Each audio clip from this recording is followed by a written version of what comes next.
So hello po mga kalingap, welcome back po sa ating channel. And ngayon meron tayong bagong tutulungan and bagong buhay po na syempre aalamin natin. Titignan natin kung ano yung tulong na pwede nating may iabot. Kasama natin si Francesca, ating cameraman ngayon. At may bago tayong scouter. Pakita kayo. Yan o, sila Janine. Sino? Jessica. Jessica. At saan si ano? Nandun po. Nandun, nauna na. So sila po naglapit sa atin ng tutulungan natin ngayon. Sino ba tong ano? Sino ba tong nilapit niya sa akin? Si Aliyah. Aliyah po. Ano niya yan? Kalaro po. Kalaro. So anong ano nila? Ang buhay nila, bakit nilapit niyo sa akin? Ano po, mahirap lang din po sila. So gusto niyo maabutan ng tulong? Opo. At sabi nga nila, nakaraan ay, yun nga, binagyo. At nasira ang bahay. Nasira ang bahay na ngayon gumagawa sila ng panibagong pangsamantalang tirahan. Kaya andito tayo para yun, tingnan natin kung ano yung pwede natin ibigay. So tara. Tara po. Yeah. Magaling to mga to. May dala tayo isang sakong bigas kaso hindi po natin dala. Kasi medyo malayo yung lakad eh. Bawal po tayong magbuhat ng malayo at mabigat.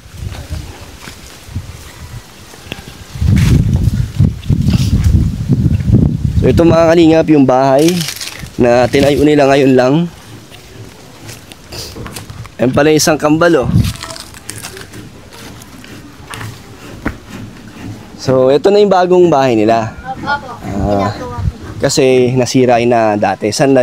Pakilala mo sila. Hello po, Nay. So, sino dyan si Ali? Ali? Sino dyan? Ito po. Siya yung kalaro nyo. Opo, siya po yung mata. So, ito si Nanay. Nay, pwede kang magpakiala po. Ako po si Kalingap Dan. Kayo po? Ako po si Angelica po. Angelica. So, ilang taon na po kayo, Nay? 28 po. 28? Apat na anak ninyo, no? Apat. Ilang taon po ang panganay? 12 po. Tapos 8 saka 7, 1. So, si Mister? 33 po. Siya, si Mister. Ayun pala si Mister gumagawa. So, si Mister ang gumawa na itong lahat, Nay? Opo. Kailan niyo pa po ito sinimulan gawin? Yung lang po, bago po magbagyo. Bago pa lang magbagyo? Bakit yung dati yung bahay na yun? Nasaan na po? Nandun po, nagiba na. Saan po dyan?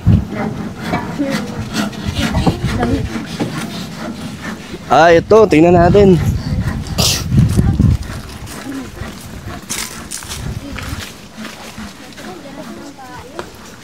Ito, Nay. Ayo nga, oh. Ba't sa inyo po yung mga damit na yan? Talagang bumagsak talaga at nasira ang kanilang... Ito yung bubong, Nay. Opo. So, matagal na po kayo dito, Nay? Mga mga 13 years na. 13 years. Itong pwestong to. Lupa niyo po ito? Hindi po, nakikista lang po sa lola niya. Nasawa. Sa kanila itong lupa. So, 13 years kayo. Ngayon lang po ito nagiba. Opo. Bakit, Nay? Sobrang lakas ng bagyo? Malakas po pero po, ano po ang hangin.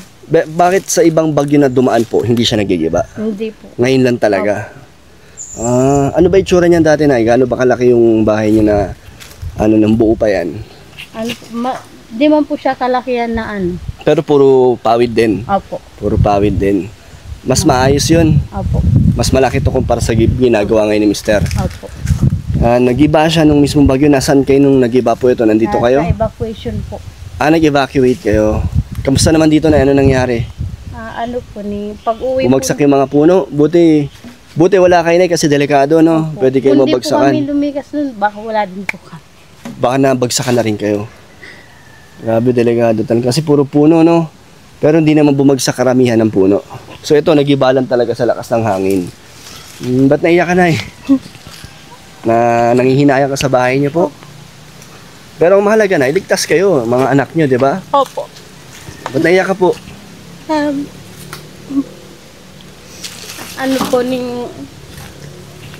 Siyempre po yung pinag-inapan namin dito. Pero mas nagpapasalamat po ako sa Panginoon na buhay pa po kami lahat. Ang bahay po na napapalitan, pero ang buhay po hindi. Tama, Nay. Kaya nagpapasalamat po ko sa Panginoon na ligtas po kami lahat. Pero syempre nakinayang na 13 years po kayo dito na nanirahan. So, ano na, anong plano niyo po dito? Iiwan niyo na po yan dyan. Opo. So, doon na kayo sa panibago. Opo. Mas ligtas ba doon ay sa tinatayuan ngayon ni Mister? Opo. Mas maayos. Opo. Kaso parang maliit, no? Hindi ko pa Maliit. masyado nakikita, pero tignan natin. So, ito mga to, gamit niyo po ito. Opo. Ay, nagkalat na lang yan dyan po? O Inalis na po namin kasi nadaganan na po. nilabas nyo na? So, ililipat nyo lahat yan doon. Grabe. Malungkot ang nangyari kila nanay pagkatapos ng bagyo. Pero at least ligtas po kayo, no? So, doon tayo, Nay. Sige po. Yan, doon tayo sa panibagong nila nanay. So, ayun mga lingap, interview natin sila nanay. So, Nay, ano po ang buhay nyo dito? Ng mga anak nyo? Ayos naman po, nakakain mo po sila ng 3 beses sa isang araw. Na, nag-aaral po silang lahat? Opo. Pero, mahirap din po ba ang sitwasyon ninyo? Mahirap po pag yung maulan. Kasi po yung asawa ko po nag-ano lang po sa vulcanizing shop. Hindi siya nagtatrabaho Opo. sa vulcanizing. Opo. Pag mahina po ang ano niya, minsan 200 lang yung kita niya. Tapos pag malakas man po, nasa 500 mo po yung nauuwi niya sa amin. Kada araw. Opo. Pero gaano kadalas po yung yung malakas na kita? Ano po, di po pare-parehas. Pero araw-araw may naiuwi naman si Mister. Meron man po. So, doon yung kinukuha lahat ng panggastos niyo po. Pang bili po namin ng bigas, pang ano po na sa eskwelahan, baon. Tapos pa rin ay, Opo. hindi pa rin Hindi. sapat. Opo. Kayo na, ano pong pinagkakaabalaan nyo or pinagkakakitaan? Minsan po pag may mga po dyan, may mga saging na tinitinda ko po, ginagawa ko po ng kakanin na So, tumutulong ka rin po kay Mister. Pero ngayon, bantay ka po dito sa mga anak ninyo. Ano yung mga pagsubok nyo na sa pamilya ninyo po? Ano yung mga madalas yung hinihiling? Ano po yung minsan po yung pag-aral po nila, yung mga baon nila araw-araw. Ano ba na, madalas pa silang may baon or minsan pumapasok sila ng walang baon? Ano po, pero lagi man po sila may baon. Ano po ba baon nila? Pagkain or pera po? Ano po, pagkain nila. Minsan, pera, pag may sobra sa pera namin na galing sa sahod ng asawa ko. Naiiyak ka na ya, parang yung naramdaman mo yung mga paghihirap ninyo para sa mga anak ninyo. Gusto nyo makapagtapos sila lahat? Oh, naiiyak ka na rin. Dito ka, dito ka kay mami mo. Kausapin natin si Aliyah? Aliyah, upo ka. Ba't naiiyak ka, Aliyah? Anong nararamdaman mo ngayon? Ayos lang po. Ba't naiiyak ka na? Naawa ka kay mama mo? Bakit? Nakikita mo ba sila ni papa mo na nahihirapan? Po. Pero hindi sila sumusuko, no? Talagang nagsisikap sila para sa inyo. Kamusta naman ang pag-aaral nyo? Ayos lang po. Pinagbubutihan nyo naman. Po. Saan ba sila pumapasok na Sa elementary po, sa may matugtog po. Nilalakad lang po nila yun? Opo. Malayo-layo rin po yun, no? Kaklase mo sila? Hindi po. High school na po siya. Elementary siya. Grade 6 po. Graduating na po Graduating pa lang. So nilalakad. Lahat sila po, sabay-sabay po silang pumapasok. Anong oras po ba ang pasok nila, Nay? Ano po? 7. 7 a.m. Nagsisimula lang po silang pumasok or mga alas 6 pa lang? Alas 6 pa lang po naglalakad na po sila papunta sa school. Hindi naman kayo na nahihirapan sa pagpasok? Hindi naman po. Sanay na kayo? Hindi naman delikado? Hindi naman po. Pero kahit na marami kayong pinagdadaanan, masaya ka naman? Opo. Na kompleto kayong magkakapatid at kayo ng magulang mo? Opo. So, ikaw na, anong pangarap mo sa mga anak nyo po? Makapagtapos po sila ng pag-aaral, may maganda po silang tirahan. Lumaki po sila ng mabait na bata. Mababait naman kayo? Masunurin kayo? Kailangan mama ang papa nyo? Anong ginagawa nila na pag walang pasok? Naglilinis po dito sa bahay. Minsan sila na po yung naghuhugas, nagsasaing po. Tumutulong po sila sa mga gawaing bahay ninyo. Anong pangalan mo, Toy? AJM Predicala po. AJ, Opo. ikaw? Aliana Kit M. Predicala. Hmm? Aliana Kit. Aliana. Oh. Si Mr. tayo, anong pangalan? J3 po. Yan, si Mr. medyo busy pa sa paggawa ng bahay. So, sa susunod na lang natin siya may interview na, no? So, ito pong ginagawa ni Mr. ay, ano to, Nay? Buti may mga materialis po kayo dito. Ano po yung nagkapera po kami ng konti.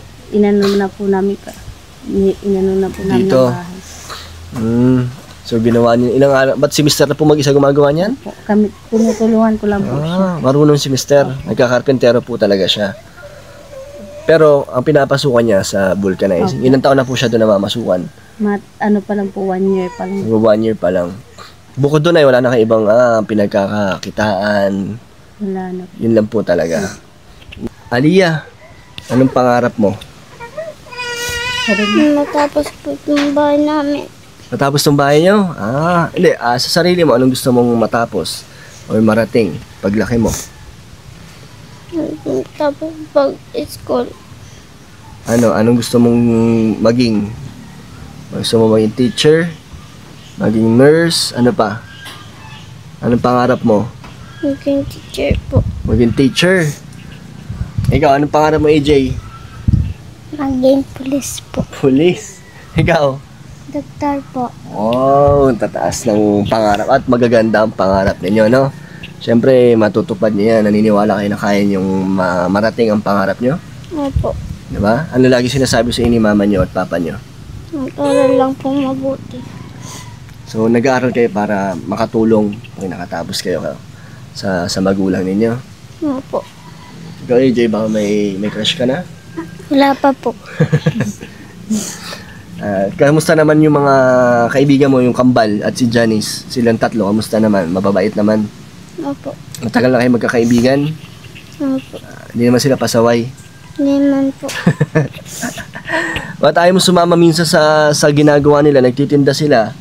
Naglalako sila sa bayan dyan, mga bahay-bahay. Hindi po pinapayan ng mama niya. Hindi ka pinapayagan. Pero kung pwede, gusto mo din. Opo. Dumiskarte ng pagkakakitaan. Bawal na bawal. Delikado po. Ano po, minsan po kasi yung katulad po nun dati, may nabangga na po dyan. Nabata? Opo. Sa mismong kalsada? Opo. Delikado pala yun, no? Opo. Pero po, minsan po, naiba po siya na pag nagtitinda-tinda, nasama po sila. Sa Kambal. Opo.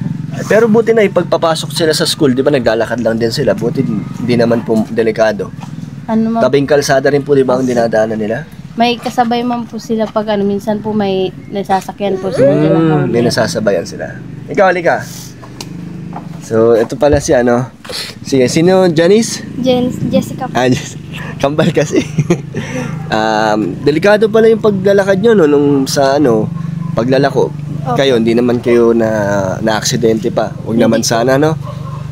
Ano ba ang ginagawa niya? Bakit hindi, paano kayo, hindi kayo nasasagasaan, Lagi lang po kami nasa tabi ng kalsada pag nanaan. Alerto lang. Nasama niyo na si Aliyah sa inyo? Opo. Okay. Kung gusto niya ulit sumama, papayag naman kayo. Marunong din siya magtinda? Opo, marunong din po yan. Marunong din. Pero, syempre, pag, bawal pilitin, no? Opo. So, tara. Nay, pwede natin makita yung bahay niyo? So, ito po yung ginagawang bahay nila, nanay. So, ito po yung mga gamitan niyo. Opo. Umiiyak na siya. Ano pangalan niya, nay? Jason po. Jaisel, ilang taon na siya? 1 years old. Puro babae pala anak niya, nay. 2 babae po tsaka 2 lalaki. Lalaki to? Lalaki yun. Jaisel. Jason. Aysa. So, ito na po ang nagawa ni Mister. So, isang lang talaga siya, isang kwarto lang. Tapos, sementado naman po siya. Kasya kayo dito, nay? Ilan kayo lahat? 7 o 6? 6. So, paano ang sitwasyon nyo dito, nay, sa paghiga? Tabi-tabi po kayo dito. Ito na po yung pinakahigaan ninyo. Wala po kayong kutsyon. Wala na. So, talagang isang kwarto lang. Tapos, bubong. Ito na, ano to, lutuan. Maayos naman, no? Maganda naman yung pwesto niya na, no?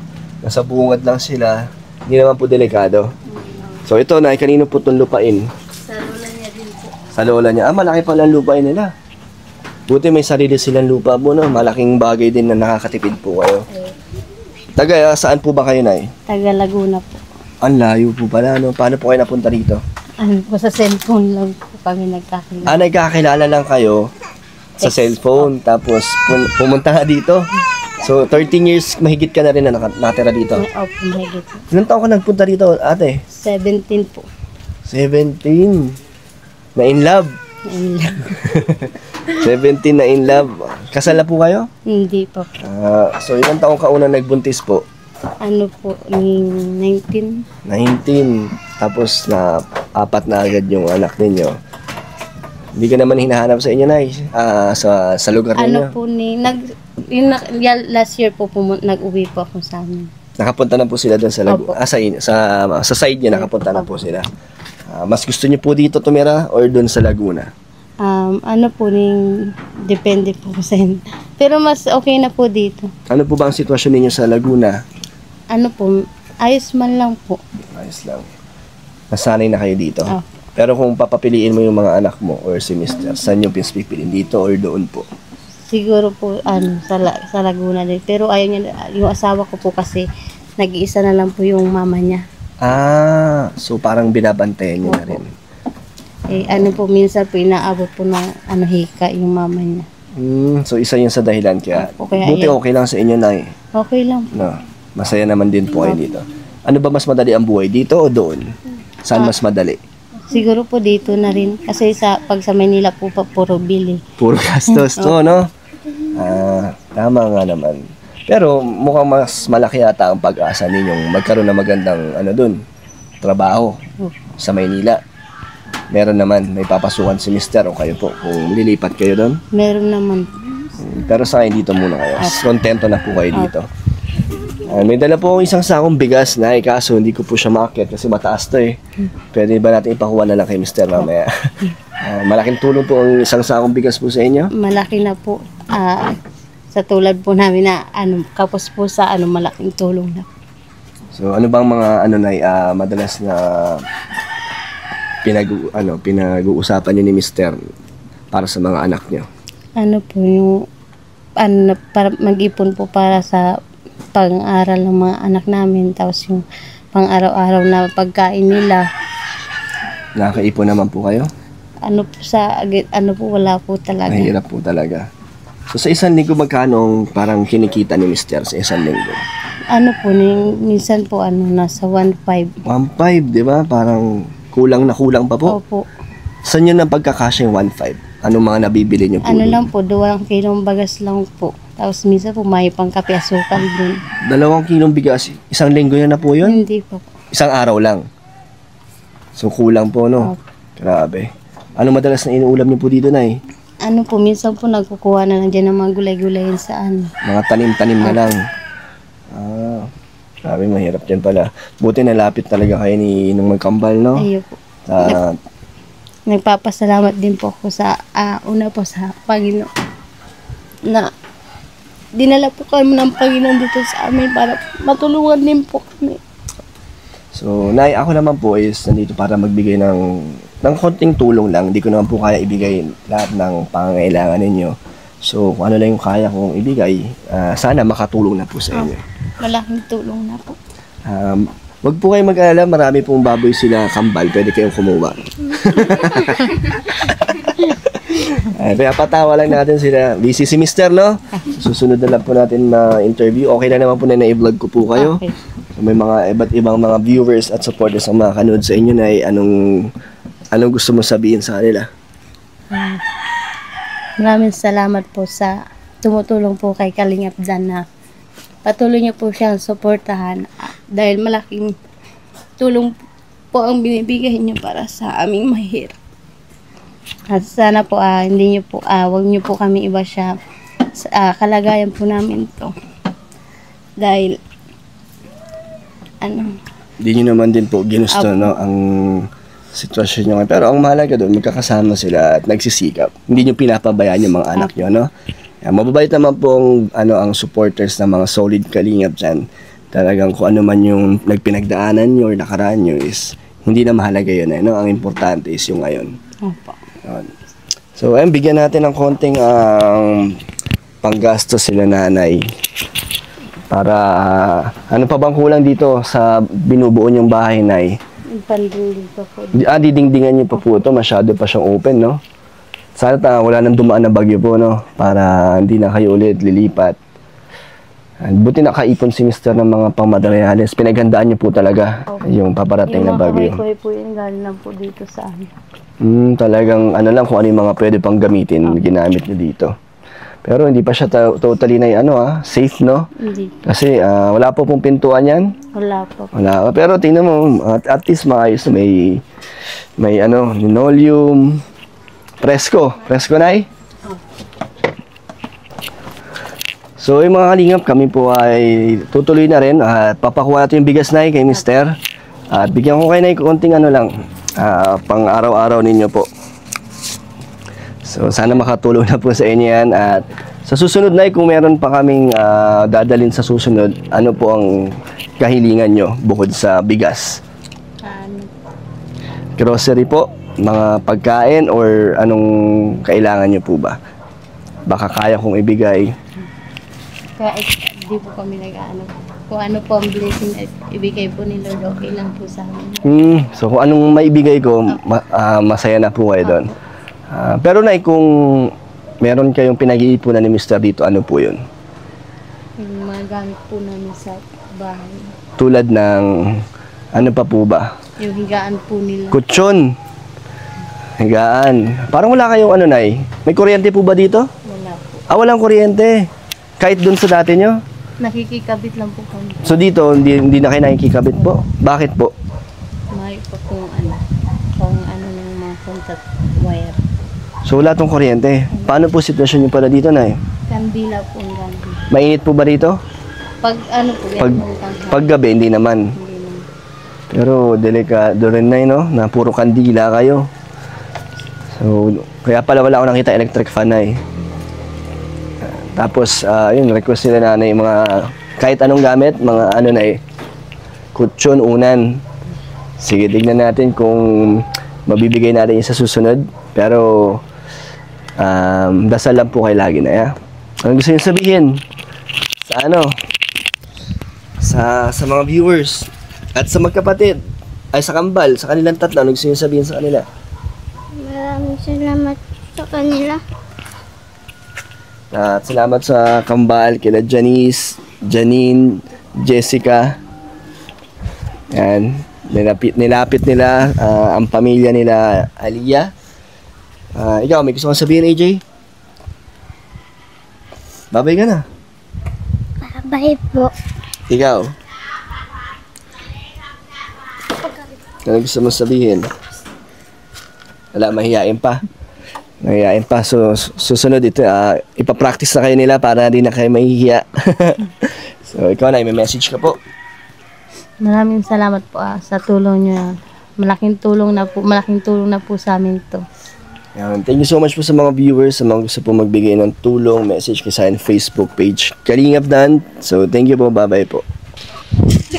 Kuha po isang sako po. Yan pala si Mr. Hello, tay. Sa susunod ka namin may interview, okay lang po? Okay lang. Sige tayo, salamat po. Salamat din po. God bless po. Sige tayo. Ingat po. Ito pa lang.